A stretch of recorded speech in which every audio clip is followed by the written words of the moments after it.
मैं सीधे बुलाता हूँ हमारे एमसीएल के रचनाकार, सलाहकार, शिल्पकार डॉक्टर श्याम शिवाजी घोलप सर को। वो आए और इस वेबिनार को आगे बढ़ाए। Doctor Shyam Shivaji Gholap sir.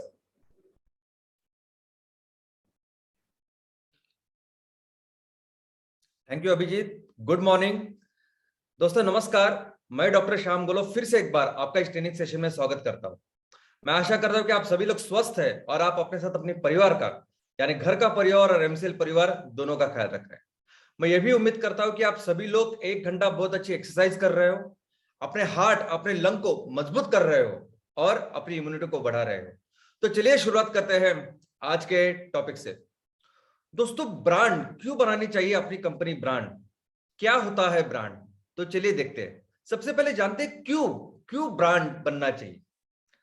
तो दोस्तों, एक ऐसा दौर था कि मार्केट में वो प्रोडक्ट ही नहीं था। लोगों की जरूरतें थी लेकिन प्रोडक्ट नहीं था। और जब किसी कंपनी ने उस प्रोडक्ट को इंट्रोड्यूस किया तो वो कंपनी एकदम से सक्सेसफुल हो गई। एग्जाम्पल के तौर पर ये 4 व्हीलर का एग्जाम्पल। दोस्तों, दुनिया में जब 4 व्हीलर यानी 4 पहिए की गाड़ियां को इंट्रोड्यूस किया गया तो सबसे पहली वो गाड़ियां इलेक्ट्रिक गाड़ियां थी, बैटरी के ऊपर चलने वाली गाड़ियां थी। वो इतनी महंगी थी कि सिर्फ थोड़े से बहुत ज्यादा रईस उसको चलाते थे। सामान्य जो कॉमन अपनी जनता है उसके लिए कोई भी ऐसा प्रोडक्ट नहीं था।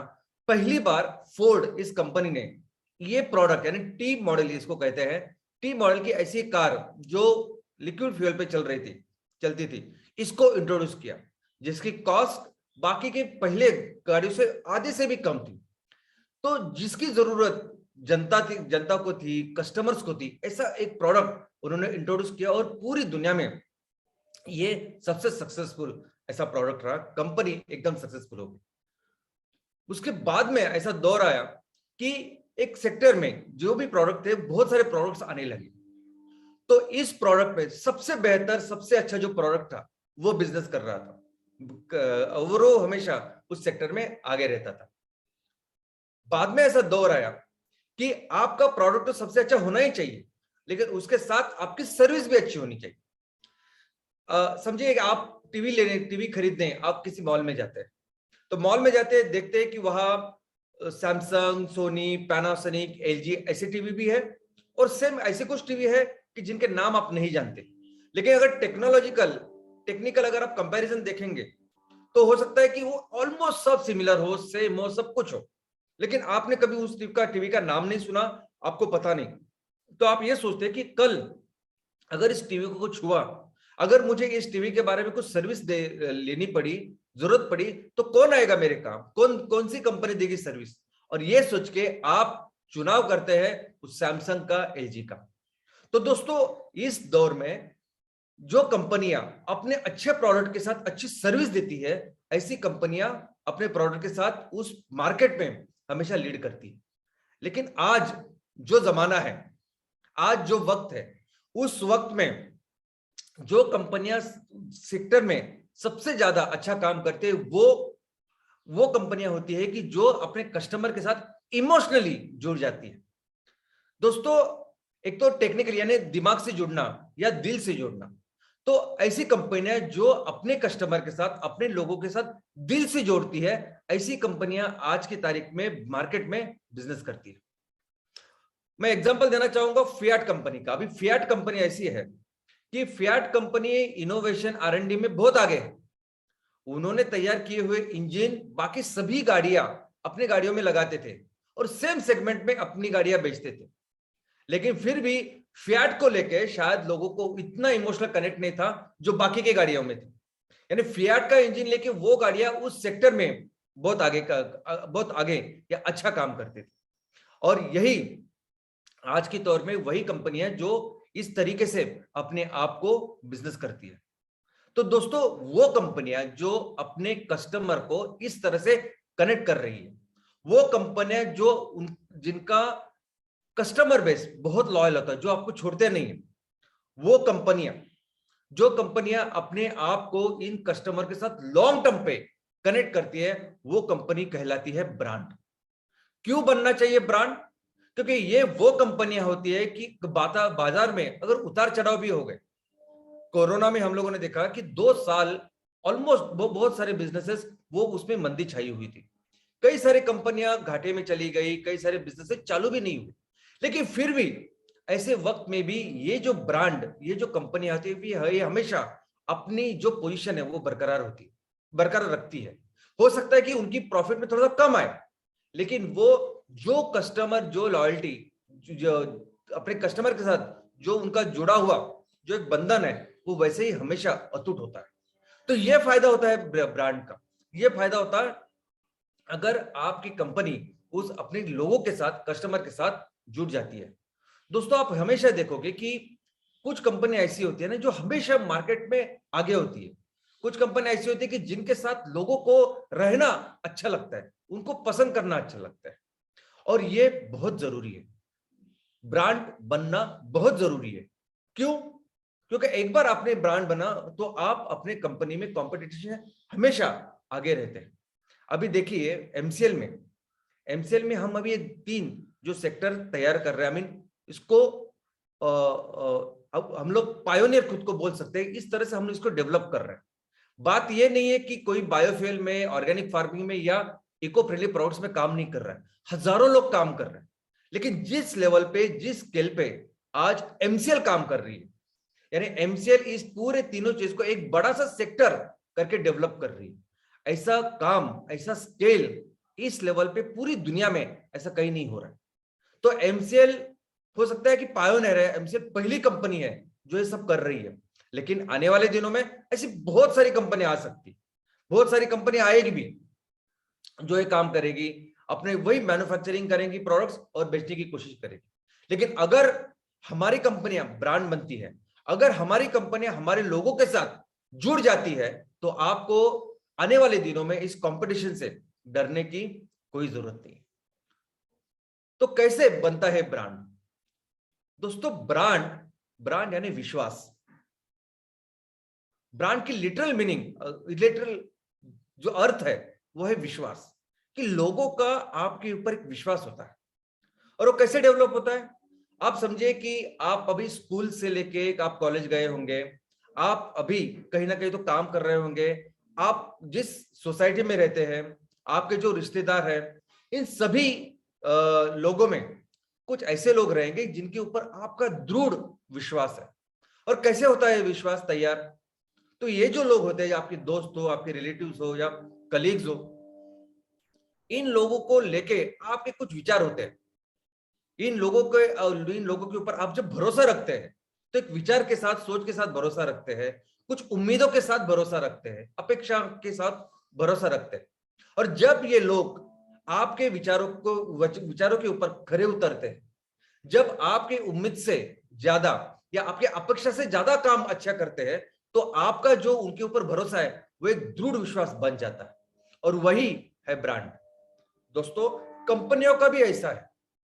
कोई भी कंपनी जब मार्केट में आती है तो कुछ कमिटमेंट्स, कुछ वादे वो अपने कस्टमर के साथ, स्टेक होल्डर के साथ, लोगों के साथ करती है। और जब इस वादों के ऊपर वो खरी उतरती है, तो वैसे वो ब्रांड डेवलप हो जाता है। दोस्तों, ये जो कंपनियां होती है, ये कंपनियां एक सोच के ऊपर चलती है। ये कंपनी की शुरुआत ही एक फिलॉसफी के साथ होती है। ये कंपनियां कुछ मूल तत्वों के आधार पर चलती है। ये कंपनियां कभी भी किसी भी चीजों में अपने आप को हर चीज में वो अपने इस विचारों को और इस फिलॉसफी को, इस सोच को आगे बढ़ाती है, प्रमोट करती है। ये कंपनियां कभी भी प्रोडक्ट मार्केट नहीं करती। तो जो सोच, जो फिलॉसफी जिसके ऊपर ये काम करती है, उस सोच को, उस फिलॉसफी को वो आगे देती है। तो जैसे मर्सिडीज है, मर्सिडीज इस सोच के ऊपर है कि अगर हम लोग कुछ प्रोडक्ट बनाएंगे तो वो हमेशा बेस्ट ही होगा, नहीं तो कुछ नहीं होगा। जो भी हम कुछ देंगे तो बेस्ट ही देंगे। तो जब भी मर्सिडीज कोई भी प्रोडक्ट लॉन्च करती है, तो उस प्रोडक्ट के बारे में ये मार्केट नहीं करती कि उस गाड़ी में कौन सी सीसी का इंजन लगा हुआ है, उसमें कौन सी टेक्नोलॉजी है, उसमें स्टाइल, कंफर्ट क्या है, उसमें सेफ्टी के कौन से फीचर्स है, वो नहीं मार्केट करेगी। मर्सिडीज हमेशा उस सोच को मार्केट करती है कि उनकी एक ही सोच है, बेस्ट और नथिंग। तो जब भी आप उस गाड़ी को चलाएंगे तो आपको पता चलेगा कि उस गाड़ी की टेक्नोलॉजी कितनी अच्छी है, कितनी स्मूथ है, कितनी फास्ट उसका एक्सेलरेशन, उसमें उसमें स्टाइल, उसमें लग्जरी कितनी खास है, उसमें जो जो सेफ्टी के फीचर्स है वो कितने बेस्ट है उस सेगमेंट पे, और फिर आपको पता चलता है कि वो प्रोडक्ट ऐसा बेस्ट है। तो ये सभी जो गाड़ियां है वो गाड़ियां उस तरीके से अपने सोच को हर चीज में, ये सिर्फ प्रोडक्ट ही नहीं, अगर उनको ब्रांडिंग करनी है, प्रमोशन करना है, कुछ भी इवेंट करना है, कुछ भी काम करना है, तो इस सोच को वो आगे रखती है, इसको सोच को प्रमोट करती है। और कहां से आती है ये सोच? तो ये सोच आती है उन लोगों से जो इस कंपनियों को बनाते हैं, जो इसके फाउंडर होते हैं, प्रमोटर होते हैं, उनसे ये सोच आती है। जैसे ये जो कंपनी है मर्सिडीज, इसकी ये जो सोच है बेस्ट और नथिंग, ये सोच आई है गॉटलिब डेमलर, ये जो उनके संस्थापक है उनसे। वैसे ही आज दुनिया की सबसे बड़ी कंपनी है एप्पल। एप्पल $3 ट्रिलियन इतनी बड़ी कंपनी है, यानी ऑलमोस्ट जो हमारे देश की पूरी जो इकोनॉमी है उससे ज्यादा बड़ी कंपनी यानी ये एप्पल बन चुकी है। ये एप्पल की एक सोच है, think out of the box, think different. कभी भी एप्पल वो चीज मार्केट में नहीं लाती जो ऑलरेडी मार्केट में एस्टैब्लिश है।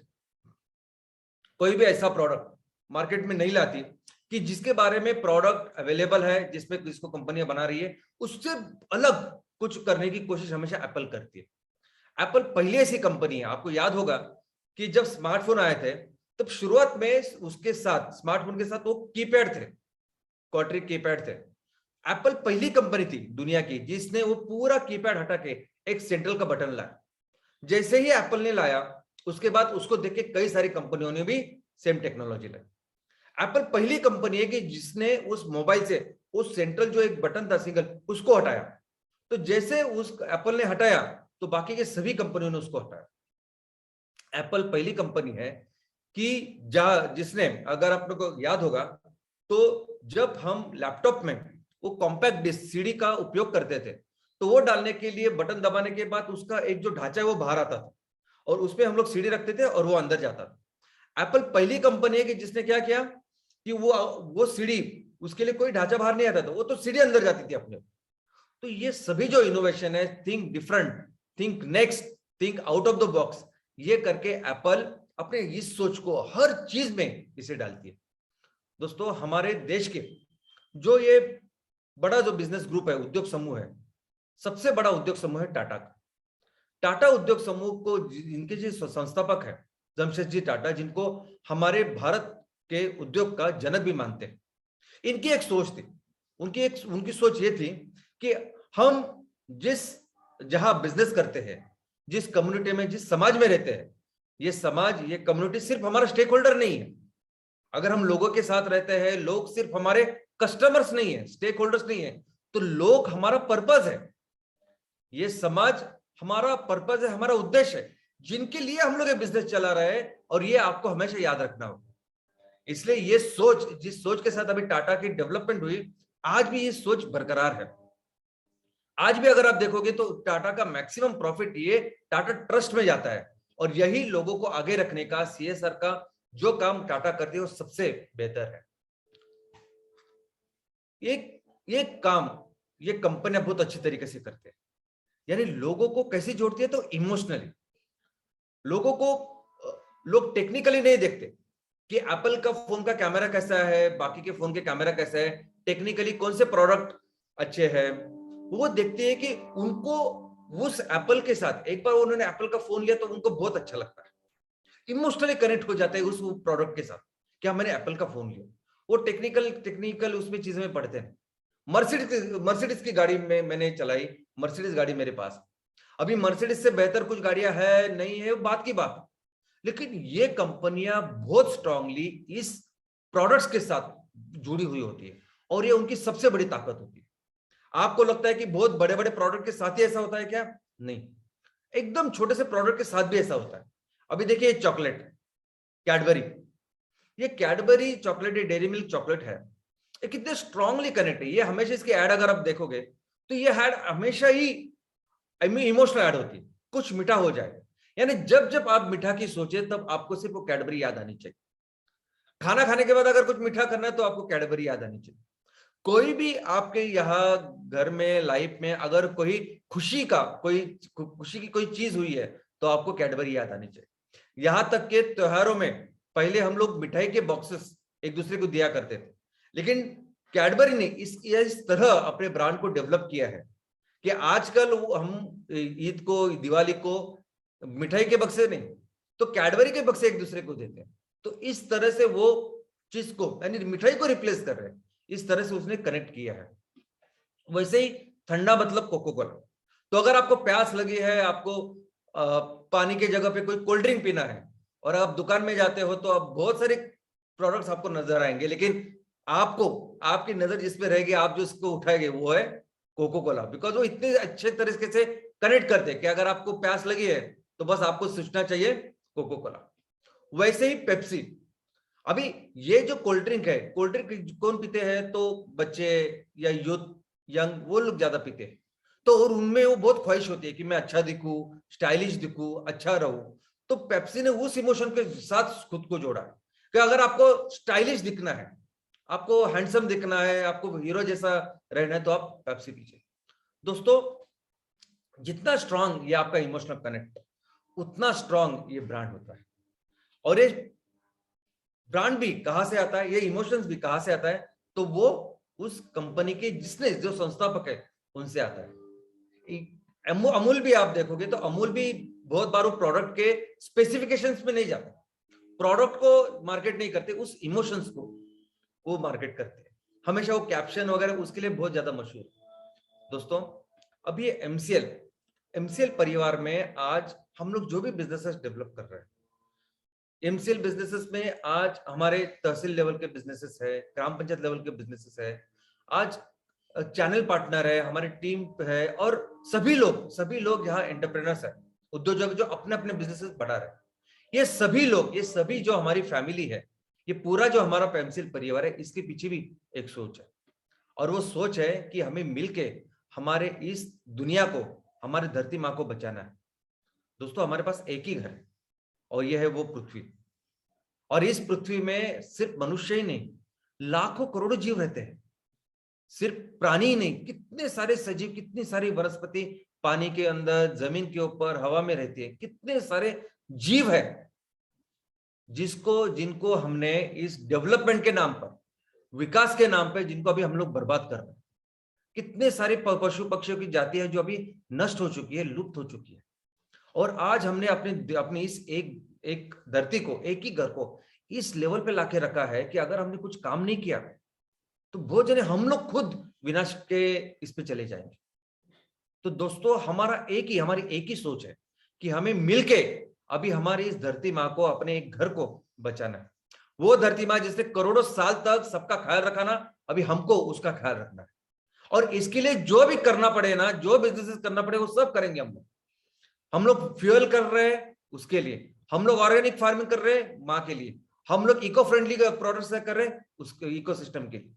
दोस्तों, और यही नहीं, इसके साथ जो भी ऐसी कोई चीज है जो हमारी इस धरती माँ को बचाने के लिए हमें करनी पड़ेगी, वो हम करेंगे, ये हमारी सोच है। और दूसरी, आज की तारीख में ये इमरजेंसी बन चुकी है।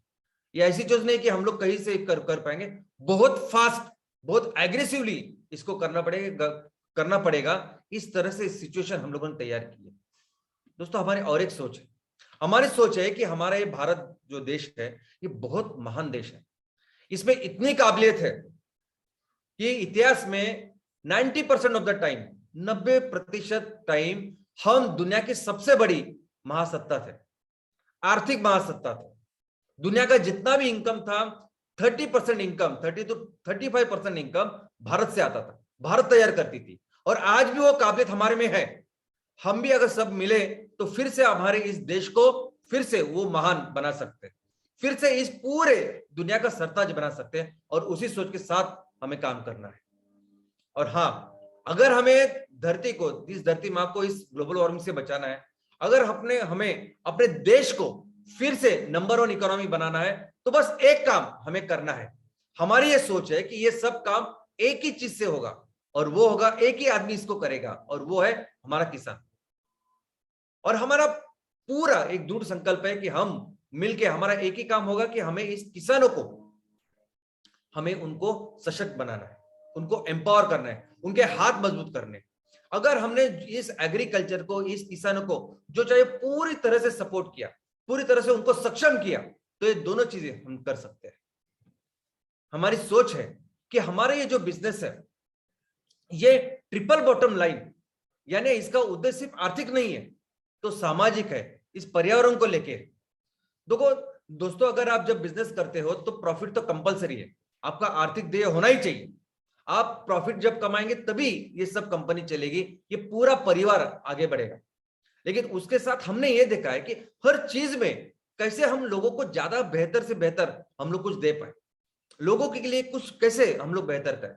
अभी सभी उद्योजकों के पास मैक्सिमम हम अपने शेयर्स देते हैं, एमसीएल कंपनी के शेयर्स। कौन देते हैं शेयर्स?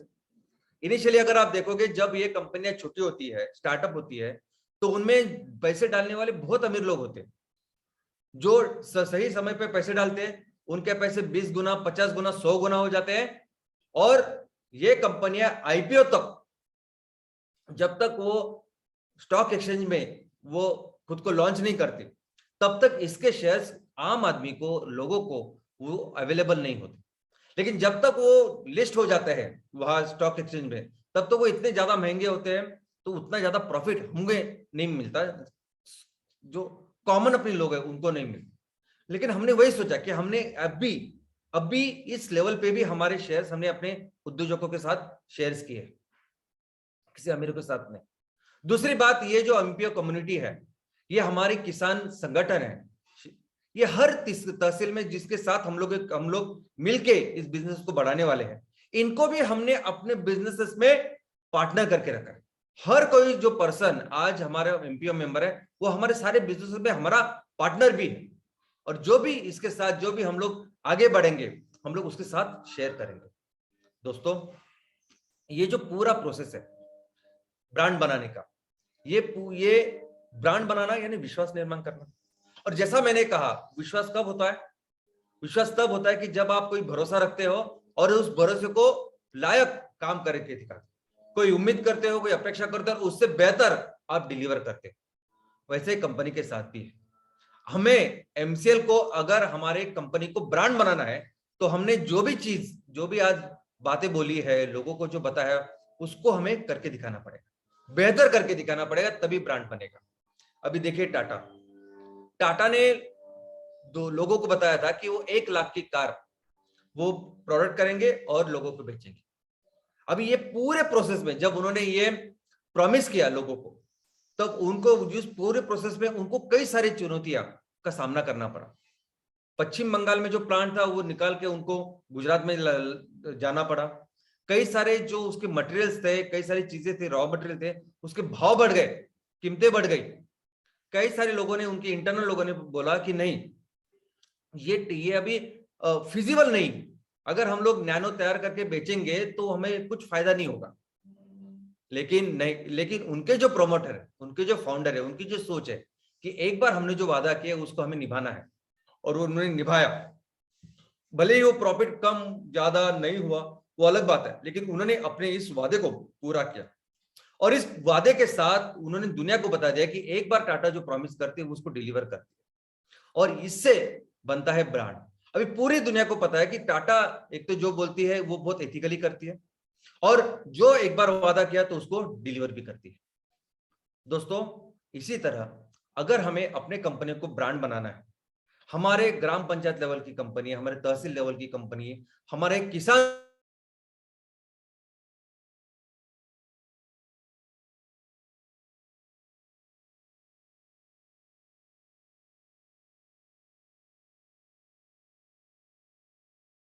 प्रक्रिया आपसे शुरुआत होगी। दोस्तों, बात यह नहीं है कि आप उस आधे घंटे में, पौने घंटे में, 1 घंटे में क्या प्रेजेंटेशन देते हो, क्या सेमिनार देते हो, क्या लोगों को बताते हो। बात यह है कि जो जिस चीज को आप लोगों को बताते हो, क्या वो जिस चीज को आप जीते हो, आपके जो एक्शंस है, क्या वो एक्शन वही सब दर्शाते हैं जो आप लोगों को सिर्फ सेमिनार में वो आधा पौने घंटे में बताते हैं। क्या आप जीते हैं उस मिशन को लेके, उस विजन को लेके, ये ज्यादा प्रभाव देगा। दोस्तों, ये जरूरी है कि आप अपने विजन, मिशन, अपने सपने को लेके कितने उत्साहित हैं, कितना जुनून है आप में वो करने का, और इससे बनेगा ब्रांड। आपको आपको लगता है कि कोई भी कंपनी जब बड़ी बड़ी करनी है, बड़ी बननी है, तो हमेशा वो बनती है उनके लोगों के साथ। कोई भी कंपनी लोगों के साथ ही बनती है। कोई भी एक आदमी उस संगठन को, उस कंपनी को बहुत बड़ा नहीं बना सकता। छत्रपति शिवाजी महाराज इन्होंने अपने लोगों का एक स्वराज्य निर्माण किया, साम्राज्य निर्माण किया। किसके बलबूते पे निर्माण किया? वो अकेले ये सब नहीं कर सकते थे, लेकिन उनके पास उतने ही वफादार, उतने ही डेडिकेट, उतने ही समर्पित लोग थे, टीम थी, और उस टीम की वजह से उन्होंने इस बड़े साम्राज्य का निर्माण किया। और कहां से आती है टीम? अगर हमें भी अपनी कंपनियां ब्रांड बनानी है, अगर हमें अपनी कंपनियां वहां तक लेके जानी है, तो हमें भी ऐसे वफादार, डेडिकेटेड, समर्पित ऐसे लोगों की जरूरत होगी। और कहां से आएंगे ये लोग? कहां से ये छत्रपति शिवाजी महाराज की जो टीम है, ये जो मावड़े हैं, कहां से तैयार हुए, किस तरह से वफादार हुए कि उन्होंने पूरा अपना, यानी पूरी जिंदगी अपनी न्यौछावर कर देते थे एक चीज के ऊपर। क्यों दोस्तों? ये जो डेडिकेशन है, ये जो समर्पण है, वो भी आता है आपसे। जब छत्रपति शिवाजी महाराज को देखते थे, उनको देख के जब उनका जो समर्पण, उनका डेडिकेशन जब उनके सामने रहता था, तो उनको फिर उनके ही जैसे लोग तैयार होते थे। दोस्तों आज भी अगर आप देखोगे ना, तो ज्यादा पैसे देके आप ऐसा मत सोचो कि ज्यादा पैसे देके आप किसी और जो एकदम वफादार ऐसे साथीदार को आप पाओगे। नहीं, आप क्या सोचते हैं कि विजय माल्या या कोई भी ऐसी कंपनी जिसका जो ओनर है, मेन प्रमोटर है, वो ऐसा कुछ गलत काम करके अगर कंपनी को बढ़ा रहा है, तो उसकी जो टीम है, उसके जो मेंबर्स है, वो मेंबर्स उसके वफादार होंगे? नहीं। आपको देखे तो ये वफादारी, ये समर्पण, ये सब कुछ, ये भी शुरुआत होता है आपसे। और एक आदमी की मैं कहानी में आपको बताने वाला हूं। दोस्तों चाइना में अभी इतनी इंडस्ट्रियल ग्रोथ हो रही है, चाइना इंडस्ट्री में बहुत अच्छा काम कर रहा है। अभी हमारे देश में जैसे मुकेश अंबानी साहब है, या रतन टाटा है, या इतने जो जाने माने बिजनेसमैन हैं, वैसे ही चाइना में अगर सबसे रिस्पेक्टेड, सबसे प्रेरणादायी अगर कोई बिजनेसमैन है, कोई नाम है, तो उनका नाम है जैक मा। ये वो जैक मा है, और ये अलीबाबा नाम के कंपनी के मेन संस्थापक है, फाउंडर है। दोस्तों ये अलीबाबा जो कंपनी है, ये रिलायंस से डबल इतनी बड़ी कंपनी है। जैक मा हो सकता है कि उनके पास खुद की इतनी बड़ी इक्विटी नहीं कि वो एकदम रिचेस्ट पर्सन वगैरह बने, लेकिन उन्होंने अपने कार्य से हजारों लोगों को, हजारों उद्योजकों को चाइना में इंस्पायर किया। आज जो भी इंडस्ट्रियल रिवोल्यूशन, बिजनेस का रिवोल्यूशन आप देखते हो चाइना में, उसमें बहुत बड़ा हाथ इन जैक मा का है। इन्होंने ये 10, 12, 15 सालों में, जितने सालों से अभी वो काम कर रहे हैं, उन्होंने कभी भी अपने वसूले के साथ, सिद्धांतों के साथ कभी कॉम्प्रोमाइज नहीं किया, और इसी के वजह से लोग इनको मानते हैं। उन्होंने कहा कि मुझे कितनी सारे लोगों ने धोखा दिया होगा। शुरुआत में वो कहते कि 95 में मुझे 4 बड़ी कंपनियां थी जिन्होंने मुझे धोखा दिया, लेकिन आज की तारीख में जिन्होंने धोखा दिया वो सभी कंपनियां बंद हो चुकी है, और मेरी जो कंपनी है वो चाइना की नंबर 1 कंपनी बन चुकी है। और दोस्तों वैसे होता है, जब ऐसे समय आता है कि जिस समय पे जो टाइम पे हमें चाहिए था, जो टाइम होना चाहिए, काम होना चाहिए, वो नहीं होता। और वैसे उनके साथ भी हुआ। उनके साथ भी हुआ कि उनकी जो टीम थी, वो टीम हर साल हमेशा उनको पूछती थी कि सर कब होगा, सर कब होगा। तो वो हमेशा कहते थे कि मैं करूंगा, लेकिन मैं अपने सिद्धांतों से कॉम्प्रोमाइज नहीं करूंगा। और वैसा उन्होंने किया। जब इन्होंने आईपीओ लॉन्च किया पहली बार जब चाइना में, तो चाइना की हिस्ट्री में, इतिहास में इतना बड़ा आईपीओ नहीं हुआ, और सिर्फ उस आईपीओ के साथ उनके सभी जो उनके साथीदार थे, उनकी सब टीम थी, वो करोड़पति हो गए। दोस्तों एमसीएल की भी एक फिलॉसफी है ना। एमसीएल की फिलॉसफी है कि एमसीएल को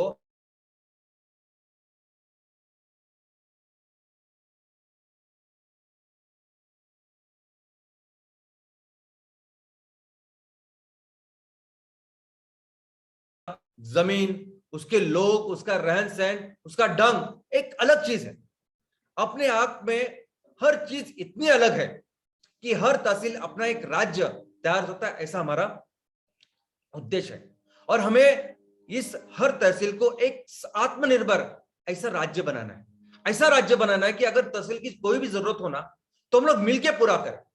हमें अगर अच्छे रोड बनाने हैं, इंफ्रास्ट्रक्चर बनाना है, कुछ भी अगर हमारे बच्चों की, हमारे बूढ़ों की अगर कोई भी जरूरत हो तो वो मिलके हम लोग पूरा करेंगे, ऐसा राज्य बनाना है हर तहसील में। और क्यों क्यों कहता हूं मैं हमेशा हर तहसील एक अपना राज्य, क्योंकि हमारे ये सबसे अच्छी बात है, दुनिया में कहीं नहीं है।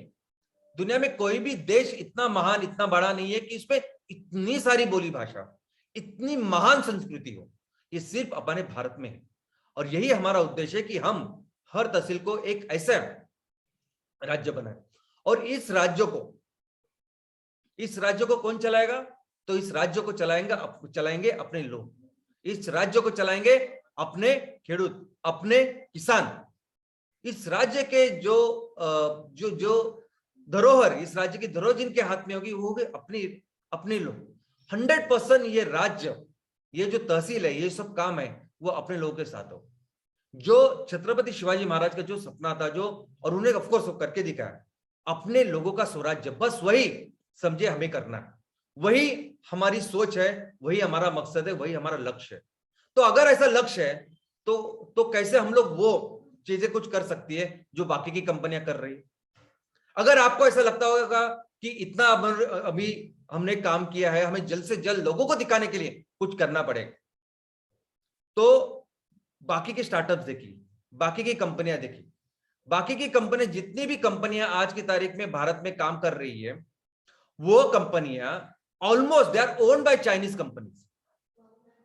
जितनी भी बड़ी बड़ी आप कंपनियां देख रहे हो, जो स्टार्टअप से शुरू होकर अभी बहुत बड़ी कंपनियां बन चुकी है, एक तो उनकी मैक्सिमम 80 to 90% इक्विटी आज चाइनीज इन्वेस्टर के पास है, जापान के पास है, कुछ कंपनी अमेरिका के पास है। तो ये कंपनी, तो इन्होंने जो रास्ते अपनाए वो हमसे भी अपना सकता है।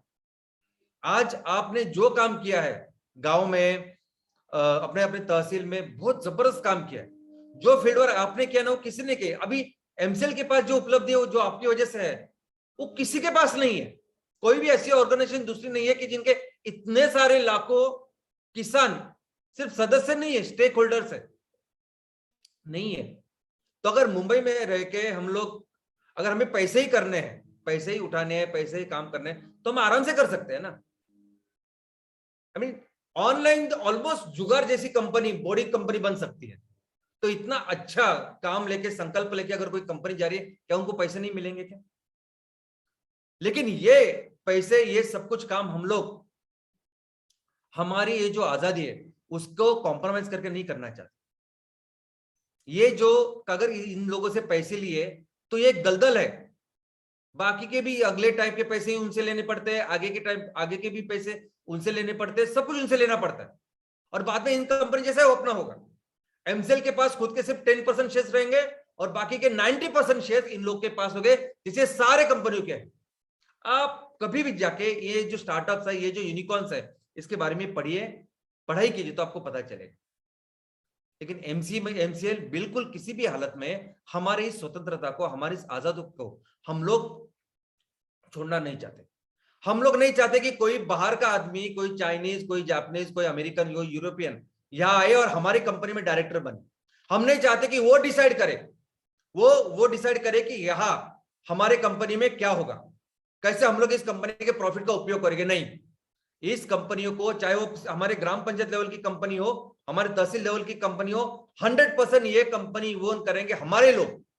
और हम किसी भी सूरत में, किसी भी हालत में हमारे इस आजादी को खोएंगे नहीं।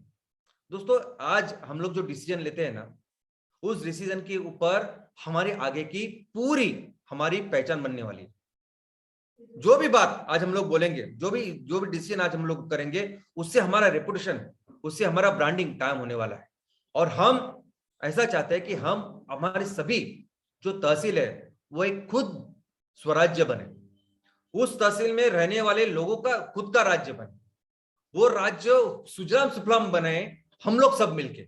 और कोई भी बाहर की शक्ति, कोई भी बाहर की कंपनी, कोई भी बाहर के व्यक्ति उसको कंट्रोल न कर पाए।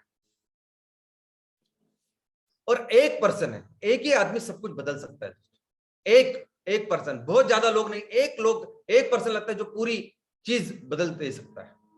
अभी देखिए इनका एग्जांपल, जापान, दूसरा विश्व युद्ध खत्म हुआ जापान की बर्बादी के साथ, जापान की तबाही के साथ। अमेरिका ने जापान के ऊपर 2 अणुबॉम्ब डाले और पूरा जापान बर्बाद हुआ और विश्व युद्ध खत्म हुआ, इतना बर्बाद हुआ था। तो ऐसे बर्बाद हुए जापान में एक ये जो उद्योजक थे जिनका नाम है आकियो मोरिटा, इन्होंने एक कंपनी की स्थापना की जिसका नाम है सोनी। आधी गिरी हुई इमारत, यानी आधी गिरी हुई इमारत में उन्होंने अपनी बिजनेस को शुरुआत की। और आपको 2 चीजें जो सुन के आपको ताजुब होगा, एक तो वो कि वो एक ऐसा प्रोडक्ट बना रहे थे कि जो प्रोडक्ट जापान का कोई भी आदमी खरीद ही नहीं सकता क्योंकि उनके पास पैसे ही नहीं थे, और वो प्रोडक्ट था ट्रांजिस्टर। तो ये सोनी कंपनी उन्होंने निर्माण की, और क्या बना के बेच रहे थे वो ट्रांजिस्टर जो लोगों के पास पैसा ही नहीं था खरीदने के लिए। और दूसरी इंपॉर्टेंट चीज, ये ट्रांजिस्टर जापान ने नहीं बनाया था, अमेरिका ने बनाया था। तो सोचिए, अमेरिका से वो टेक्नोलॉजी लाके, सब कुछ लाके यहां ट्रांजिस्टर बना के फिर से बेचा कि कहा, सोनी ने, अमेरिका में। तो ये करके उन्होंने लेकिन जिस चीज का निर्माण किया, ऐसे प्रेरित किया हजारों लाखों लोगों को कि आज जापान है। दुनिया में नंबर 1 बिजनेस में, नंबर 1 टेक्नोलॉजी में अगर कोई देश है तो वो है जापान। मैं अभी गाड़ियों का एग्जांपल दे रहा हूं ना, तो गाड़ियों में हमारे देश में भी ये जो टोयोटा आपको अच्छी लगती है, इनोवा, फॉर्च्यूनर, ये कंपनी है जापान की। ये जो मारुति सुजुकी जो कंपनी है ना, अभी मारुति सुजुकी में भी सुजुकी का शेयर बड़ा है, उसकी इक्विटी ज्यादा है। वो सुजुकी है जापान की, ये निसान है जापान की, कितनी सारी टेक्नोलॉजी कंपनी है सब जापान की। इस तरह से एक आदमी ने पूरे जापान को फिर से पूरी दुनिया का नंबर 1 देश बनाया। वैसे ही एक आदमी कभी कभी इस पूरे ऑर्गेनाइजेशन और संगठन से बड़ा होता है। जैसे देखिए स्टीव जॉब्स, अभी ये स्टीव जॉब्स ये एप्पल के संस्थापक थे, फाउंडर थे, इन्होंने इस कंपनी को बनाया। लेकिन एक समय ऐसा था कि इनको ही इनके इस कंपनी से बेदखल कर दिया गया, इनको निकल दिया गया एप्पल से। आप सोचिए कि आपने कंपनी बनाई और आपको ही निकाल दिया जाता। वैसे हुआ इन स्टीव जॉब के साथ। लेकिन बाद में ये कंपनी एप्पल ऐसे गहरे संकट में थी कि सिर्फ 6 महीने बचे थे, ये कंपनी पूरी तरह से बंद हो जाती, बैंकरप्ट हो जाती, बचती नहीं थी। और ये 6 महीने बचे हुए थे, और उसके बाद फिर से एंट्री हुई स्टीव जॉब्स की। उनको बुलाया गया स्पेशली, वो आए और उन्होंने बागडोर संभाली। और उसके बाद देखिए एक पर्सन क्या कर सकता है। क्यों मैं कहता हूं कि एक वो पर्सन जो फाउंडर है वो पूरे ऑर्गेनाइजेशन से कभी कभी बड़ा होता है। वो क्यों कि उन्होंने फिर इस एप्पल को दुनिया की सबसे बड़ी कंपनी बनाई। आपको लग सकता है कि ग्राम पंचायत लेवल के पर्सन क्या कर सकते हैं। तो सबसे पहले मैं बताऊं कि महात्मा गांधी जी, उन्होंने सत्याग्रह पहले कहाँ किया, तो उन्होंने बिहार के चंपारण इस गांव में किया। उन्होंने सबसे पहले सत्याग्रह अहमदाबाद के भी पहले खेड़ा करके गुजरात में किया, बाद में अहमदाबाद में किया। और इस छोटे छोटे ये गांव के लेवल पे जो काम है उसको लेके फिर उन्होंने सत्याग्रह पूरे देश का किया। दोस्तों ग्राम पंचायत में आप क्या कर सकते हैं, तो देखिए अन्ना हजारे कौन थे। तो अन्ना हजारे इतने साल से अन्ना हजारे एक ग्राम पंचायत के सिर्फ सरपंच रहे हैं, और उन्होंने अपने उस ग्राम पंचायत को सुजलाम सुफलाम बनाया। दोस्तों उसके बाद आज उन्होंने वो काम किया कि उनके अंदर शिक्षा लेके, ट्रेनिंग लेके अरविंद केजरीवाल साहब दिल्ली के मुख्यमंत्री दूसरी बार है, और अभी इतने सारे भारी वोटों से कि लगता नहीं कि बहुत जल्दी उनको कोई हरा पाएगा। किरण बेदी मैडम आज राज्यपाल। तो ये हो सकता है ग्राम पंचायत। अगर आप किसी ग्राम पंचायत में ऐसा कुछ काम कर रहे हो कि जो काम कुछ बहुत बेहतर है, कुछ अच्छा है, तो पूरे देश में ग्राम पंचायत में हम लोग ये काम कर पाएंगे, और इसका इतना बड़ा परिणाम हो सकता है, और आप सब कुछ चेंज कर सकते हो। देखो एक आकियो मोरिटा, उस आदमी ने पूरे देश को बदल के रखा। अगर आपको लगता है कि आप कौन से भी लेवल पे काम कर रहे हो, कोई फर्क नहीं पड़ता। अगर आपकी सोच सही है और उतने डेडिकेशन से अगर आप काम कर रहे हैं, तो आपके ग्राम पंचायत के काम, अगर आप चैनल पार्टनर भी और कुछ बहुत ही जबरदस्त कर रहे हैं, तो हो सकता है कि एक दिन पूरे एमसीएल को आप चलाएं। आपके गांव में, आपके तहसील में जो भी आपको चुनौतियां नजर आ रही है, अगर आपको लगता है कि उसको उस सबसे ज्यादा डेवलप उसको बनाना है, तो ये सब कुछ कर सकते हैं आप। दोस्तों, ये पूरा जो ब्रांड है, अगर हमें बिजनेस करना है तो हमें अपने कंपनी को ब्रांड करना पड़ेगा, और इस ब्रांड के निर्माता हो आप, क्रिएटर हो आप। देखो, एक स्टोरी बननी है कि नहीं? आज हमारे गांव में, हमारे तहसीलों में कितने सारी चुनौतियां हैं। किसानों की चुनौतियां है, उनको इनकम चाहिए नहीं, पर्याप्त इनकम नहीं है। लोग अपने गांव छोड़ के नौकरी के लिए वहां शहरों में जा रहे हैं, और वहां झोपड़पट्टी बन रही है, स्लम्स बन रहे हैं, ऐसे जगह रह रहे हैं। हमको तो पता है, मैं ज्यादा उसमें नहीं जाता। अभी ये सभी गांव को, इस सभी तहसील को हमें सेल्फ सफिशिएंट, आत्मनिर्भर, सुजलाम सुफलाम, सबसे महान, सबसे डेवलप्ड ऐसा राज्य बनाना है। ये जो पूरा ट्रांसफॉर्मेशन है ना, यहां से लेके वहां तक जाने की ये जो पूरी स्टोरी है, ये जो पूरा पिक्चर है, इस पिक्चर के हीरो हो आप प्राथमिक, आप केंद्र बिंदु हो, आप सबसे इंपॉर्टेंट किरदार हो इस पूरे स्टोरी के। जब भी आप दीवार पिक्चर के बारे में सोचते हो, आपको अमिताभ बच्चन नजर आता है, ये अमिताभ बच्चन जो बैठे हुए हैं। जब भी आप अग्निपथ सोचते हो, तो वो आपको वो अमिताभ बच्चन नजर आता है। दंगल के पहले लगान अगर आप सोचोगे तो आपको आमिर खान के बिना आप लगान को सोच ही नहीं सकते। दबंग में आप सलमान के सिवा उस दबंग मूवी को सोच ही नहीं सकते। और जब भी आप इस मूवी के बारे में सोचते हो, जब भी आप अग्निपथ के बारे में सोचते हो, तो उस किरदार के बारे में, वो किरदार आपके ऊपर नजर आता है। आपको अमिताभ बच्चन कौन से नजर आते हैं? डॉन के रूप में। आपको केबीसी वाले अमिताभ बच्चन नजर नहीं आते, वो डॉन, और जिसके आंखों में वो सुरमा होता है और जिनका आवाज वैसे होता है, वो किरदार नजर आता है। जब भी आप लगन के बारे में सोचते हो, तो आपको आमिर खान नजर आते हैं। कौन से आमिर खान? जो गांव के भेष में होते हैं, वो गांव के किरदार में होते हैं। आपको टी शर्ट जींस वाला आमिर खान नजर नहीं आएगा। दबंग में सलमान खान, और वो सलमान खान जिसको मूंछ है। तो देखो दोस्तों, ये लोग 3 घंटे की मूवी बनाने के लिए कितना कुछ करते हैं। अभी ये एग्जांपल, दंगल में आमिर खान का ट्रांसफॉर्मेशन, उन्होंने पूरी मूवी में, पूरे पिक्चर में आमिर खान ऐसे नजर आते हैं, लेकिन अगर आपने वो पिक्चर देखी है तो सिर्फ शुरुआत में आमिर खान ऐसे दिखाए गए, यंग दिखाए गए, और उनकी बॉडी ऐसी दिखाई गई। उन्होंने डायरेक्टर को बोला कि मैं ये जो शुरुआत का जो पोर्शन है, वो मैं एंड को करूंगा। मैं पहले पूरा पिक्चर में ऐसा करूंगा, पिताजी की भूमिका करूंगा, ऐसा मोटा वगैरह रहूंगा, लेकिन बाद में मुझे आप 6 महीने दीजिए, और 6 महीने में मैं ऐसा बन के दिखाया। और उन्होंने बन के दिखाए। 6 महीने में आप देख सकते हैं कि वो कहां से कहां गए। एक 3 घंटे की मूवी के लिए वो इतना करते हैं, इतना डेडिकेशन के साथ काम करते हैं। आपको क्या लगता है कि उनके पास बहुत सारे पैसे तो इंजेक्शन लेते हैं? बिल्कुल नहीं। ये नहीं खाना तो नहीं खाना है, इतनी वर्जिश, इतनी मेहनत करनी तो करनी है, ये करते हैं वो लोग। एक रोल के लिए, एक किरदार के लिए वो इतना सब कुछ करते हैं, शायद उनको पता भी नहीं होता कि उसका क्या होगा। कई सारे ऐसे भी पिक्चर होंगे, ऐसी भी मूवियां होंगी जैसे जो बिल्कुल चले नहीं होगी, और जिनके लिए कितना सारा, वो पा नाम की एक मूवी थी अमिताभ बच्चन, जिसमें 6-6 घंटा एक जगह बैठ के सिर्फ मेकअप कर देते। दोस्तों, इतना डेडिकेशन अगर ये करते हैं, तो सोचिए हमें तो करना ही चाहिए ना।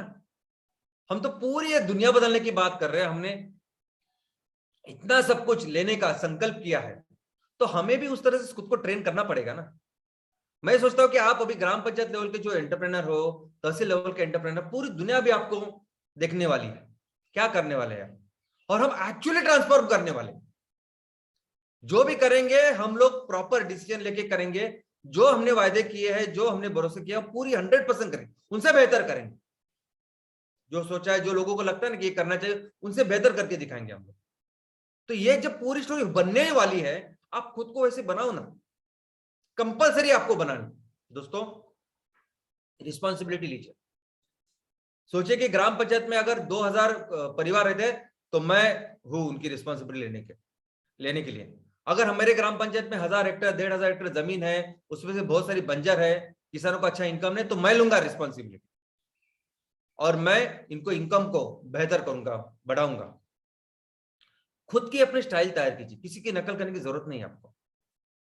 आपका गांव है, आपकी बोली भाषा है, आपका एक इतिहास है, आपका कल्चर है, कैसे करना है आप डेवलप कीजिए। आप सोचिए, आप एक जगह पे एक राज्य में क्या हो रहा है, इस दर क्या हो रहा है, वैसे सोच के मैं अपने गांव में करूं, कोई जरूरत नहीं।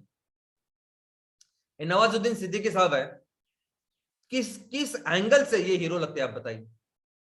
क्या इनको हाइट है, क्या बॉडी है, क्या लुक से क्या है क्या, लेकिन जिस तरह से अपने किरदार को निभाते हैं, तो जब रईस पिक्चर में इन्होंने शाहरुख खान साहब के साथ वो फिल्म की, वो पिक्चर किया, तो शाहरुख खान साहब ने उस डायरेक्टर को बताया था कि जब भी मेरे सीन इनके साथ रहेंगे तो उस सीन को बहुत छोटा करना है आपको, क्योंकि जब जब नवाजुद्दीन सिद्दीकी साहब किसी एक्टर के साथ काम करते हैं तो सामने वाले को खा जाते हैं, ऐसा काम करते हैं।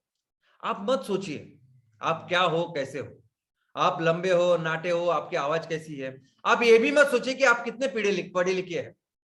बहुत ज्यादा पढ़े लिखे हैं कि कोई जरूरत नहीं, कोई जगह आप चौथी फेल भी हो गए तो भी चलेगा, कोई कोई कोई बात नहीं उसमें। आपको हिंदी नहीं आती, आपको अंग्रेजी नहीं आती, कोई बात नहीं, आपको अपने लोगों की भाषा आती है ना, बस काफी।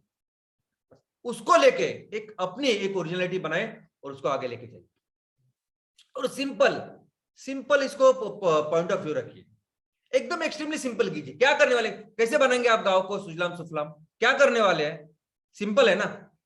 जो ईंधन आज हम लोग बाहर से ला रहे हैं, इतना पैसा उनको दे रहे हैं, जो पेट्रोल 110 रुपए का है, जो डीजल अभी 100 के ऊपर है, उसको बस हम अपने गांव में बनाएंगे, हमारे किसान उसको बनाएंगे, उससे मीथेन तैयार करेंगे और सभी तरह का ईंधन को हम लोग रिप्लेस करेंगे। सिंपल बनाइए इसको, और जब ऐसा करेंगे तब जाहिर है कि ये सब आगे चीजें अच्छी बढ़ेगी। आपको जब पता है कि नेपियर घास इतना खेतों में इतना उगता है तो उगता है, अगर उसको 1 रुपए किलो से भी हम लोग 1000 रुपए टन से लेंगे तो इतना इनकम मिलता है तो मिलेगा ही। दोस्तों, स्किल्स डेवलप कीजिए। ऐसे कौन से स्किल्स है, ऐसे कौन से जरूरती चीजें हैं जो आपको लोगों के लिए इसके लिए तैयार करनी पड़ेगी, जैसे कीजिए। आमिर खान ने इतना बड़ा ट्रांसफॉर्मेशन किया, वो चाहे छोड़िए, लेकिन जो भी चीजें आपको लगती है जरूरत है लोगों को समझाने के लिए, करने के लिए, वो करिए। थोड़ा सा अगर आप बहुत कम पढ़े लिखे भी है ना, तो भी अपने चीज की, अपने विषय का ज्ञान रखिए। आपको यह पता होना चाहिए कि नेपियर घास क्या है, चारा है, घास है जो जानवर खाते हैं, कितना आता है। और हम लोग हमेशा बोलते हैं कि 300 टन से लेके 500 टन हर हेक्टेयर में आता है, लेकिन अपने गांव में देखिए, अपने तहसील में देखिए, आजू बाजू देखिए, बहुत सारे लोग आज जो नेपियर घास को उगाते हैं, उनको पूछेंगे तो आपको पता चलेगा कितना आता है, उस नेपियर घास से कितना मीथेन बनता है ये भी आपको पता है। ये छोटी थोड़ी जो नॉलेज है, ये अपने सेक्टर के बारे में, विषय के बारे में आप रखिए, उस खुद को जरा अपडेट कीजिए, और एक इमोशनल सिस्टम, सपोर्ट सिस्टम तैयार कीजिए। अंग्रेजों ने सबसे बड़ा नुकसान अगर भारत का कुछ किया है तो उन्होंने हमारी इस पूरी जो पीढ़ी, ये जो पूरे लोग है, उनकी ना सोच बदल के रखी है। अंग्रेजों ने हमारी पूरी जो शिक्षण पद्धति थी, जो एजुकेशन की व्यवस्था थी, उसको पूरी तरह से बदल के उन्होंने क्लर्क की व्यवस्था की है। भारत इतना आगे था पढ़ाई में, शिक्षण प्रणाली में, और उस सभी को अभी उन्होंने ऐसी इस 400 साढ़े 400 सालों में ऐसी शिक्षण प्रणाली तैयार की कि उनको सिर्फ क्लर्क्स तैयार करने थे, ऐसे लोग तैयार करने थे उनको जो उनके अंडर काम करें। उनको क्लर्क तैयार करके करने थे, जो अंग्रेज बोले वो काम अच्छी तरह से ईमान इतबारे करे। आईएएस आईपीएस भी क्या है, क्लर्क है। कोई भी हर यही चाहता है कि मुझे अच्छी नौकरी हो, मुझे टाइम पे तनख्वाह मिले। वो जो आकियो मोरिटो ने करके दिखाया, जैक मा ने करके दिखाया, वो नहीं कोई कर रहा, सबको यही चाहिए। और ऐसे में अगर कोई बिजनेस करने के लिए उतरता है, बिजनेस करने के लिए मेहनत करता है, तो वहां सबको पता है, वहां जापान में, चाइना में सबको पता है कि अगर तू बिजनेस करेगा तो ये सब चीजें होने वाली है, पता है ऐसा सब कुछ। लेकिन यहाँ नहीं, यहाँ जरा भी कुछ हुआ तो आपको लोग घर से पूछेंगे पहले, अरे तू क्या कर रहा है। आज बोले सब लोग बोलेंगे अरे बाबा तू तो फंसने वाला है इसमें। दोस्तों, ऐसे सब माहौल में कुछ ऐसे लोग तैयार कीजिए जो आपके साथ हमेशा खड़े हो, आपके साथ हमेशा आपको वो सपोर्ट करें। हो सकता है वो आपकी पत्नी हो, आपका भाई हो, बहन हो, माता पिता हो, दोस्त हो, कोई भी हो सकता है। ऐसे सपोर्ट को तैयार कीजिए। स्किल तैयार कीजिए। दोस्तों, हमें जिंदगी भर, मैं तो समझता हूं जिंदगी भर हमें प्रेजेंटेशन देनी है, सेमिनार्स करने हैं, जिंदगी भर हमें ये पब्लिक स्पीकिंग करनी है, बाकी कुछ काम नहीं करना, हमें सेल नहीं करना कुछ, हम ऐसे प्रोडक्ट लेके सेल नहीं करने वाले, हम लोग सिर्फ लोगों को बताने वाले हमेशा इस सेमिनार के तहत, इस प्रेजेंटेशन के तहत कि एक्चुअली सही क्या है और गलत क्या है, बस। और लोगों को जब इस अच्छी तरह से हम लोग को समझाएंगे तो वो अपने आप सही जो चीज है उसका सिलेक्शन करेंगे। तो ये जो लोगों से के साथ बात करने की कला है, लोगों को समझाने की जो कला है, ये आपको सीखनी पड़ेगी। आपको लोगों को ये पब्लिक स्पीकिंग जो है वो सीखना पड़ेगा। टेक्नोलॉजी, देखो दोस्तों, टेक्नोलॉजी भी सीखनी पड़ेगी। आप एक अभी देखो, अगर बिजनेस करने हैं, आने वाले दिनों में इतना सारा रॉ मटेरियल आएगा, इतना माल तैयार होगा, बेचा जाएगा, ये पूरा अकाउंट्स है, ये सब कुछ चीज है, ये सभी एक इसके लिए आपको अलग अलग से नोटबुक, पेन कुछ रखने की जरूरत नहीं। आज टेक्नोलॉजी इतनी बेहतर हो चुकी है कि आपको हर चीज आप एक छोटे से मोबाइल में रख सकते हो, हर चीज आपके अपने लैपटॉप पे, कंप्यूटर पे रख सकते हो। आज वो सीसीटीवी रहते हैं, आपके यहाँ ऑफिस में क्या चल रहा है, आपके यहाँ कंपनी में क्या हो रहा है, अगर ऐसी बात हुई कि आपको कहीं बाहर जाना पड़ा तो भी आप एक मोबाइल में देख सकते हैं कि वहां क्या हो रहा है। हर चीज के ऊपर आज टेक्नोलॉजी, सॉफ्टवेयर अवेलेबल है, इसका फायदा उठाइए। और आने वाले दिनों में ये जो फैक्ट्री चालू होगी, माल तैयार होगा, बेचा जाएगा, ये सभी में इसका बहुत बड़ा उपयोग होने वाला है। तो उसके ऊपर काम कीजिए और चेंज इंजन बनाइए। अगर लोगों को लगता है कि अपनी परिस्थिति सुधारने के लिए कोई बाहर से कोई ऐसा देवदूत आएगा, कोई भगवान बन के आएगा, कोई मसीहा बन के आएगा, तो ऐसा कुछ नहीं। बताइए, खड़े रहिए और लोगों को बताइए कि हम लोग ही है, हम लोग ये जो अपने इस पूरे सिस्टम को, ये पूरे हमारे गांव को, हमारी इस परिस्थिति को चेंज कर सकते हैं। और ऐसा बने, ऐसा लोग खुद भी बने, लोगों को भी बनाइए और इमोशनल अपील कीजिए। देखो, सुभाष चंद्र बोस साहब, इन्होंने लोगों को बोला था ना कि आप मुझे खून दो, मैं आपको आजादी दूंगा। मैं तो सिर्फ इतना कहता हूं कि आज हमारे गांव में जितनी भी तकलीफें हैं, जितनी भी प्रॉब्लम्स है ना, आप हमें सिर्फ इकट्ठा आने की जरूरत है, बस, बाकी कुछ नहीं। बहुत कॉमन सेंस वाली बहुत सिंपल चीज है जो हम करना चाहते हैं, लेकिन सोचिए इनसे कितना बड़ा कंट्रीब्यूशन हम लोगों के लिए, समाज के लिए, आने वाले फ्यूचर के लिए, भविष्य के लिए, अपने इस महान राष्ट्र के लिए कर सकते हैं। और ऐसा लोगों को बताइए, समझाइए और थिंक ह्यूज, थिंक मैक्सिमम। ऐसा मत समझे कि हमें 100 टन का माल तैयार करना है और उसको बेचना है, मुझे क्या बिजनेस तैयार करने हैं, बिल्कुल नहीं। अपना हर तहसील जो है ना, वो गांव, वो कुदरत ने भर भर के दिया है। ऐसा भी मत सोचे कि आपका तहसील ऐसे मुंबई के नजदीक है, दिल्ली के नजदीक है, बैंगलोर के नजदीक है, कहीं भी आपका तहसील हो, हर तहसील को कुदरत ने इतना भर भर के दिया है। आप सोचिए कि कैसे हर इंच में मैं कुछ ना कुछ करूंगा। मैं अपने बायोफ्यूल की फैक्ट्री सिर्फ 100 टन नहीं, कैसे 200, 400, 500, 600, 700 टन से तक लेके जा सकता हूं। कैसे हर चीज में, ऑर्गेनिक फार्मिंग में मैं बेहतर कर सकता हूं। कैसे मैक्सिमम माल तैयार करके, ज्यादा से ज्यादा उत्पादन तैयार करके उसको बेच सकता हूं। और कैसे अपनी कंपनी को ज्यादा से ज्यादा बड़ा कर सकता हूं कि जिसकी वजह से और ज्यादा, अगर 20% CSR गांव में आना है तो सोचिए कितना बदलाव हम लोग ला सकते हैं। और पूरी दुनिया को बताए कि हम लोग क्या कर रहे हैं, बताए कि हम लोग ये कोई भी ये प्रॉफिट, मुझे तो लगता है कि ये पूरी चीज जो हम लोग कर रहे हैं, ये बिजनेस है ही नहीं, ये बहुत इंपॉर्टेंट काम है। और ये शायद ये प्रकृति हमें वो ताकत दे रही है, ये शायद प्रकृति है जो हमसे करवा के ले रही है। क्योंकि अभी कोई ना कोई तो चाहिए ना काम करने के लिए, कोई चाहिए जो उसके मार्गदर्शन से ये पूरी दुनिया को बचाने का काम करे। कोई चाहिए ना जो किसानों पे आंसू पोंछे। कौन आएगा आगे? ये चाइनीज कंपनी आके यहाँ अपने गांव में धंधा करेगी क्या? हम लोग करेंगे। ये लोगों को बताइए दोस्तों। और कैसे करेंगे अपना काम, ये भी सोचिए आप। आपको सिर्फ अपने गांव का, अपने इस तहसील का एक विजन बनाना है बस। कि मेरे तहसील में आज इतने सारे प्रॉब्लम्स है, इतनी सारी चुनौतियां है, और मैं अपने तहसील को 5 साल के बाद ऐसा करने वाला हूं। बस उस महान एक ऐसा जबरदस्त चित्र बनाइए, ऐसा विजन बनाइए, और बिल्कुल उसके पॉसिबिलिटी के बारे में सोचिए मत। हम सोचते ना, अरे यार मुझे लगता तो है, लेकिन क्या होगा, क्या ये होगा क्या, ये मत आप सोचिए प्लीज। यानी आप सोच नहीं सकते इतनी बड़ी इकोनॉमी, आर्थिक महासत्ता हम थे। पूरे दुनिया में लोग ये समझते थे कि भारत यानी सोने की चिड़िया, हर डाल पे सोने की चिड़िया यहाँ बजती, सोने का धूर यहां से आता है, यानी हर जगह सोना था हमारा। आज जिन जिन अंग्रेजों को, या जिन ऐसे अंग्रेज भी बोल सकते हैं, और जो भी ऐसे गोरे लोगों को देख के आपको लगता होगा कि ये बहुत आगे है, वो ऐसा टाइम था कि वो बहुत पिछड़े थे, वो आदिवासी थे, ट्राइबल थे, वो वहां कुछ नहीं था उनके यहाँ, हम लोग इतने आगे थे। ऐसा एक जबरदस्त पिक्चर आप अपने गांव का बने, क्योंकि जिस बेसिस पे, जिस रिसोर्सेस के ऊपर बन के हम लोग इतनी बड़ी महासत्ता थे, वो आज भी बन सकते हैं। कुदरत ने वही सब कुछ हजारों सालों से, लाखों साल से दिया है भारत को, वो अभी भी अपने पास में। तो एक बहुत अच्छा जबरदस्त चित्र अपने देश का, अपने इस गांव का बनाएंगे।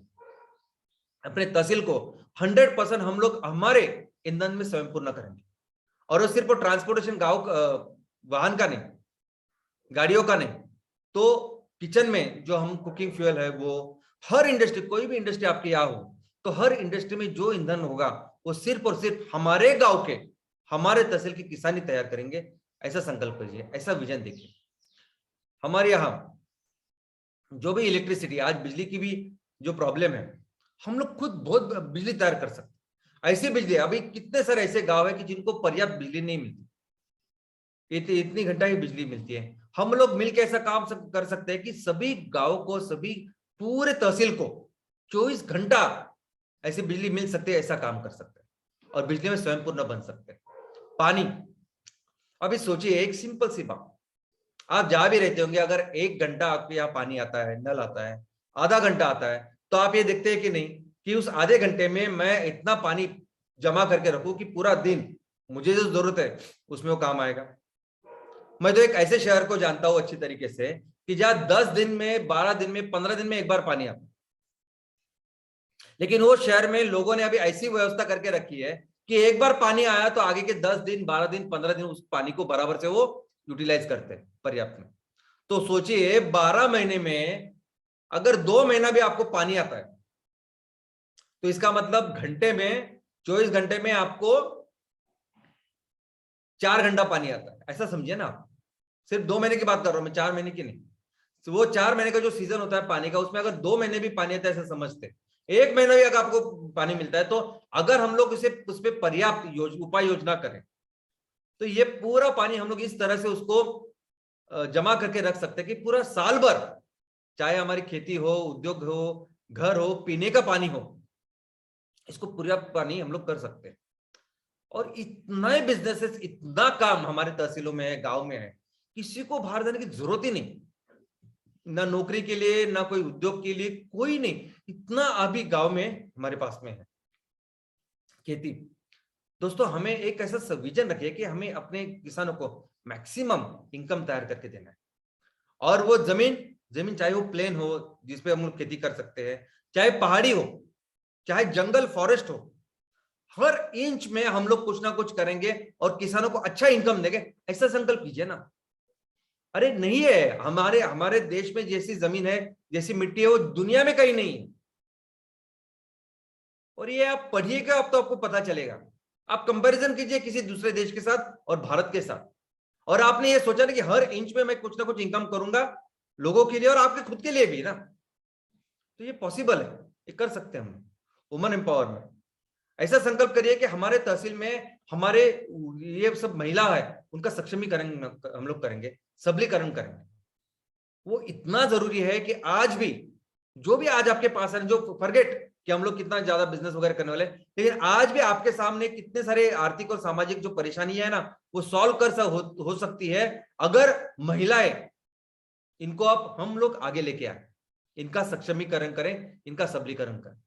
तो ऐसे एक देश के, ऐसे एक अपने राज्य के बारे में सोचिए जहां महिला सक्षम हो, इन बेटर रोड्स, इंफ्रास्ट्रक्चर जो भी चाहिए वो सबसे अच्छा अपने गांव में होगा। ऐसा सपना देखिए, ऐसा संकल्प देखिए। एजुकेशन सिस्टम, दोस्तों आपको शायद पता नहीं, दुनिया के सबसे ज्यादा विश्वविद्यालय, मैक्सिमम, इनफैक्ट ऑलमोस्ट ऑल, सभी विश्वविद्यालय भारत में थे। एक ऐसा समय था कि भारत में विद्यालयों में इतनी सारी शाखाएं थी इतने सारे स्पेशलाइजेशन थे, वो दुनिया में कहीं नहीं थे। भारत में पढ़ाई करने के लिए चाइना से लेके अभी यूरोप और अमेरिका तो नहीं, अमेरिका तो नहीं थी, ये रोमन, मिडल ईस्ट, वहां से लोग आते थे। और अंग्रेजों ने ये पूरा जो हमारी हिस्ट्री ये पूरी जला के राख कर दिए। लेकिन अभी भारत के बारे में जो भी लिखा है इन लोगों ने लिखा है कि भारत कितना आगे था, किस तरह से ये विश्वविद्यालय ज्ञान देते थे दुनिया को। ये स्पेस वगैरह की जो बात है ना, ये पूरा गणित बिनित सब भारत ने दिया है दुनिया को। और आज की तारीख में ऐसी परिस्थिति कि हमारे यहाँ बच्चों को किस तरह से एजुकेशन का सिस्टम, कितने सारे गवर्नमेंट के ऐसे स्कूल है कि जहां जो हमारे शिक्षक है उनको 6-6 महीना 1-1 साल भर उनको तनख्वाह नहीं है। बच्चे जहां जाते हैं जिस स्कूल में वहां छत नहीं है, कैसे बच्चे वहां बैठेंगे? यानी कुछ हजार में हो सकता है ऐसा काम, वो काम नहीं हो रहा अपने इधर। तो मिलके बिजनेस करते हैं ना, बिजनेस करते हैं और उससे ये पैसा लेके ये सब काम कर सकते हैं और इसे बेहतर ऐसे एजुकेशन सिस्टम बनाते हैं, बेटर हेल्थ केयर। दोस्तों एक बार हम लोगों ने अगर मिलके मैक्सिमम इतना बिजनेस किया तो उससे जो पैसा रेवेन्यू तैयार होगा उसके साथ ये पूरा सभी तरह के रोड हो सकते हैं, इंफ्रास्ट्रक्चर हो सकता है, ये हेल्थ केयर सिस्टम हो सकती है, ये सभी कुछ हम लोग बेहतर कर पाएंगे। और हमें हर तहसील में एक राज्य स्तरीय ऐसा क्रीड़ा संकुल का निर्माण करना है। हाँ दोस्तों, ऐसा क्रीड़ा संकुल की जहां हमारे गांव के लोगों में, बच्चों में जो भी विशेषता है वो उसको और बेटर करे। और इसके लिए सिंगल इंपॉर्टेंट, सबसे इंपॉर्टेंट काम अगर आपको कुछ करना है तो वो है सैटरडे सेशन। दोस्तों अगर हम चाहते हैं कि आपकी कंपनी ब्रांड हो, आप चाहते हैं कि आपकी कंपनी के साथ लोग दिल के साथ जुड़े, क्योंकि एक बार लोग दिल के साथ जुड़ेंगे ना तो वो आपको बाकी की कंपटीशन की इसकी वगैरह डरने की जरूरत ही नहीं, कोई चिंता नहीं करनी। और ये सही वक्त है, मैं आपको बोलता हूँ, देखो सही वक्त है। एक बार फैक्ट्रियां लगेगी या प्रोडक्ट चालू होने के बाद हम लोग जब बेचेंगे तब तो सैटरडे सेशन हो गए, सब लोग जानेंगे, समझेंगे, वो सब सही है, वो सब ठीक है, ओके।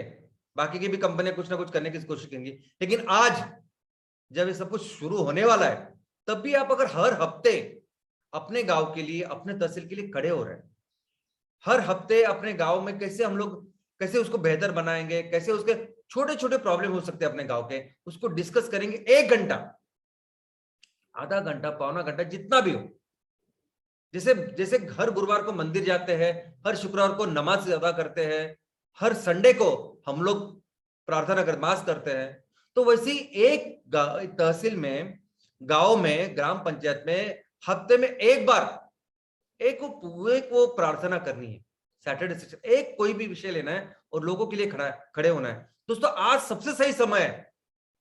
आज अगर कुछ भी नहीं है फिर भी आप खड़े हो रहे हैं तो सोचिए लोग किस तरह से आपके साथ जुड़ेंगे।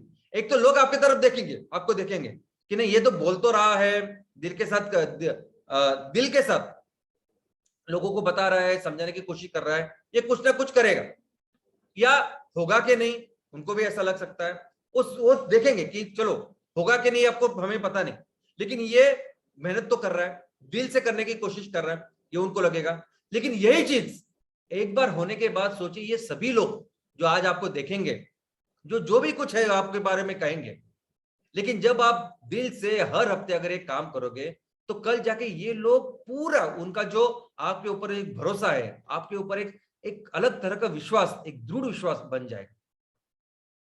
इस तरह से लोग आपके साथ जुड़ेंगे कि वो बाद में कोई भी कंपनी आके कोई भी बताए किसानों को, लोगों को, वो आपका साथ नहीं छोड़ेंगे।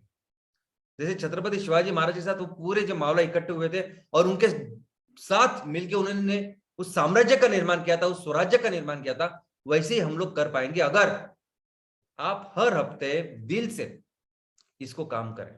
आधे घंटा, 1 घंटा अपने हिसाब से कीजिए, डायरेक्ट मीटिंग लीजिए, वेबिनार लीजिए, जो हो सकता है कीजिए, लेकिन हफ्ते में एक बार ये जरूर कीजिए। और ये बेस्ट सबसे अच्छा तरीका है आपकी कंपनी को ब्रांड बनाने का। और ये जो आज का टाइम है ना, जब लोग देख रहे, सोच रहे, आज कीजिए। आज जितनी अच्छी तरीके से आप करेंगे ना तो आप और बेहतर, सबसे बेस्ट ऐसे आप ब्रांड बनने वाले। तो दोस्तों चलिए उठे और तब तक नहीं रुकते जब तक हम अपने अपने लक्ष्य को पार नहीं करते। धन्यवाद।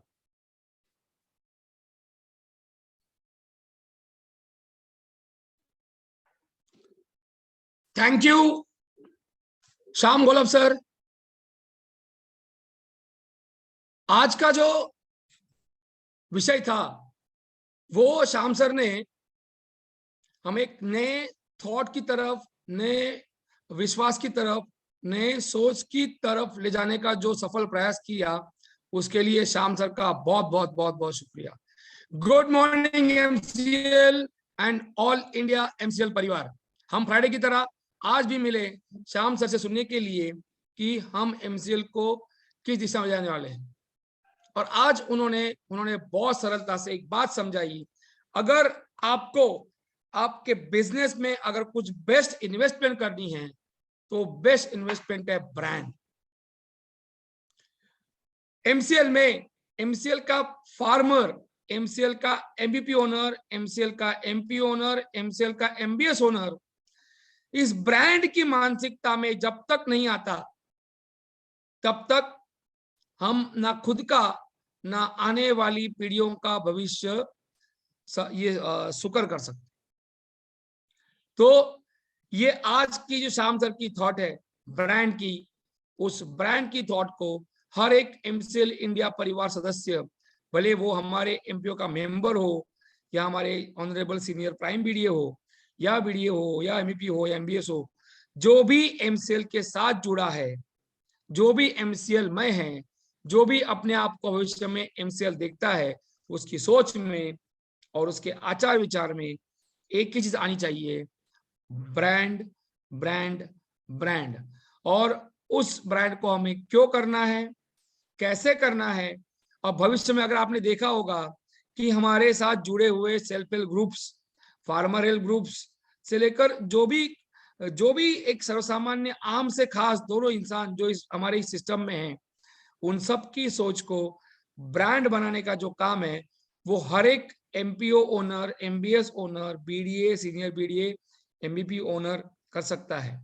तो thank you very much, thank you all कि आप और एक फ्राइडे आए और आपने समझा एमसीएल की दिशा किस ओर जा रही है, श्याम गोलब सर हमें कहाँ लेके जा रहे हैं और हम किस क्रांति की बात कर रहे हैं और किस क्रांति को हम सफलता से बनाएंगे। तो मैं सबको, आप सबका शुक्रिया अदा करता हूं। मेरे all farmers, MBP owners, MBS, MP owners, BDA, senior BDA, prime BDA and all stakeholders of MCL. आज मैं आपसे ये कहूंगा, एक नया आपको एक थोड़ी कोशिश करूंगा कि अगर ग्रैंड बनना होगा तो ब्रांड बनना होगा। याद रखिए, ग्रैंड बनना होगा तो ब्रांड बनना होगा। जय हिंद, जय एमसीएल।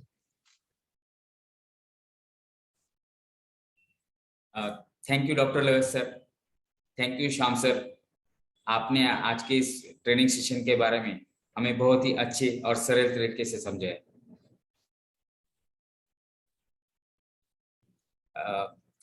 और मैं आप सभी लोगों का भी शुक्रिया अदा करना चाहता हूं।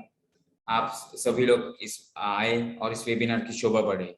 और जाने से पहले आप सभी लोगों को गुजारिश करता हूं कि अपना सेहत का ख्याल रखिए, स्वस्थ रहिए, खुश रहिए। तो इसी के साथ आप सभी का मैं अलविदा कहता हूं और ये घोषित करता हूं कि ये वेबिनार यहीं पे समाप्त हुआ। स्वस्थ रहिए, खुश रहिए। धन्यवाद।